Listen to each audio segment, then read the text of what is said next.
Chapter 8 Learning Magic.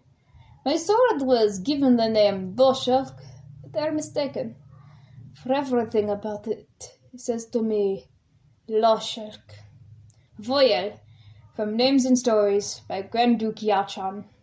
So next day I woke up before anyone else, found my knife, and began practicing with it.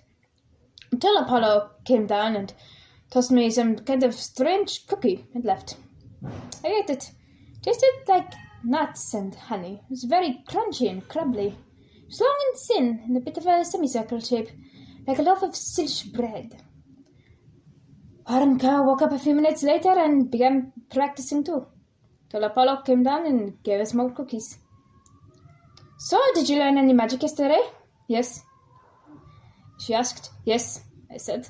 Great! Fokit was sad to wake up. He just watched us train, and Tol Apollo tossed us more cookies. Some of those less woke up a few minutes after him. Mother Celestina went to the corner to read, and Mother Luzelus sat on Fokit to watch with him. I assembled my shum, thinking of Spitarar's Vilsar. Is the spy's waltz. Right, Bracket, Tol Apollo had said. The main use of shadow magic is sneaking and making yourself unseen. So when you cast a spell, think about darkness and will the shadows to cover you, make you practically invisible. Still need to concentrate though, and shadows walking around in broad daylight will look suspicious. Footnote, Rakets is the Arachne, specifically in the Beatrice dialect, word for child or boy. That don't sound so hard. I've always wanted to be invisible, I thought. I walked into the corner and played it, thinking of the shadows and the darkness that the spies in the piece thought of as their friends. He disappeared! How did he do that? Pavokit said, the wonder in his voice making him sound almost like a child. Shadow magic, Mother Celestina said from a corner. I squashed my smile, but my embouchure was not entirely spared. Mother Celestina glanced up from her book. We can't see you, she said. If the less well you play or sing, the less powerful your spell will be. It's one of the reasons why most mages use a wand or staff. How good are you with shadow magic? I fitted with my quotem nervously. Not that good. Being enthusiastic and reading theory doesn't give you money for a tutor, nor does it mean I can do it. I could learn everything there is to know about a sword, but that doesn't mean I can use one. As for the librarian, she was good. She was not very good at magic and a bit busy teaching me foreign languages. Tol Apollo tossed us more cookies. The Madocelas flew out of the way, since it was at least a quarter of their height. Mother Luzelus laughed and said something in Sylish. Mother Celestina laughed as well and responded in the same language. They picked the cookies off the floor and ate them. After they finished, they wandered off somewhere. Tol Apollo came down. Where'd the fairies go? He asked. I don't know. They left. Juanka responded. Gaziai. He walked away. Footnote. Gaziai is the Arachne, specifically in the Metonese dialect, word for thank you. Juanka, Pavokit, and I looked at each other. Did he say thank you or insult me? She said. Where's Mother Celestina when you need her? Luzelus. Tol Apollo cut up his ass in the holes. Come with me, he said. He followed him into that weird dark room, the one with the strange colored lights on the wall, and that smelled like herbs. So what do you use this for? Asina asked. Making bad soup and pasta, he responded. I don't think it's that bad, I said. It'll never be good as hers. He got a distant look in his eyes. We exchanged confused glances, so I did not ask who she was. So, glasses fairy, no bit of shadow magic and cold eyes, some healing. Think I'm going to teach you something that you can use in battle, said Tol Apollo. He started with water magic. Since casting with your hands is so hard, I'll teach you how to channel through music until we can get your staffs.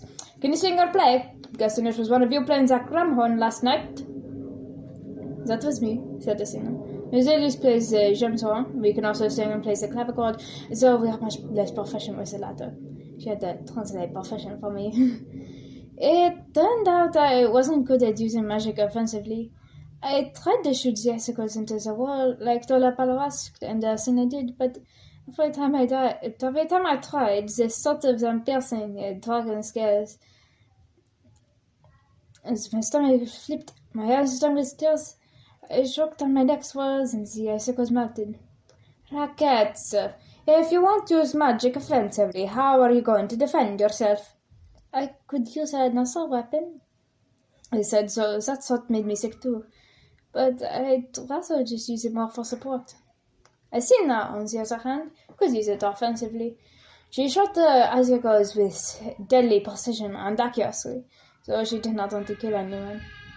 The problem with her magic was that we were fighting an army that would be mostly or completely dressed in iron armor, and that made it harder to use magic. Alright, good guys, you can go, but I still want to teach classes very a bit more. Tol Apollo said. We have names, you know, Athena pointed out. He shrugged. I know, but I don't care. She sighed. I left and rejoined the others. Juanca and Pavokit were spying, and Syl was watching them first of all. So, how fast can you run? Syl asked after an awkward silence. I looked up at him, confused. Not very. Usually I fly. Where's Mother Celestina? Tol Apollo wanted to teach more, I answered. Where did I put my knitting needles? I thought. Why, without you? I am bad at using magic to fight. Do you have anything that needs mending? Or an empty part of a dress that could be embroidered? Like a shawl, a scarf? I already have many mittens. Wait. I felt a pang of guilt, remembering that Athena needed to sell all the mittens to buy tea. Oh. Juanca was putting up a good fight despite her inexperience, but Pavokit seemed to be winning. The two of us continued to watch until the fight was over, and surprisingly, Juanca won. Good job, said Pavokit. I think we both know you were going easy on me, Juanca said. It was, but you were still a good fighter. If I'd used my full power, I might have had trouble fighting you. I don't think so. You're the trained fighter.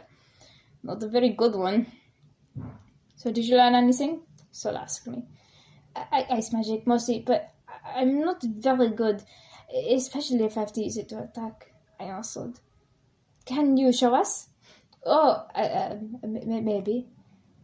I took out my gemstone and played a winter carol, the lyrics running through my head, concentrating on the snow and the ice the song spoke of, willing them to become reality. An icy breeze blew through the room. The Vix did not seem to mind, but Pavokit shivered. Could everyone avoid hitting me with its magic? I am already cold. Sorry. I'll try, I said. Sorry. Is there anything else you can do? Juanca asked. I once again played and concentrated on the snow. Cold. This time mostly the snow. I thought about the way it fell silently to the ground. The way the world looked after a snowstorm. All white and quiet, almost like I was from another world. I thought of the trees in my home, the branches covered with soft white snow. Then the wind taking the falling snow and blowing it around. A gust of wind and snow blew through the wall with doors. Thank you for not hitting me, said Pavokit. You're welcome, I said. Tol Apollo said I should pick up a weapon. I thought, maybe a knife. So, do you know what the knives are? I asked. My arms twitched. Dove over here. He led me to where all the knives were. I looked at them. My options were limited because of my size, and most of the knives I could use felt heavy or awkward. Then I found one. It seemed to be a Sylish origin, a curved dagger made of white copper. UotT, I whispered. Footnote, UotT is Sylish for amber moon. What? Syl said. Nothing. So when I began training together, not very good, but so was better. Sina came in, talking to herself animatedly about Sylvia of the Rivers. The ancient troopers who sailed seas many rivers, advocating for us independence from the Japanese empire that had been around then, until she was exiled and disappeared across the Kata Ocean, never to be seen again. When she was done with that, we found out that she'd learned water and fire magic.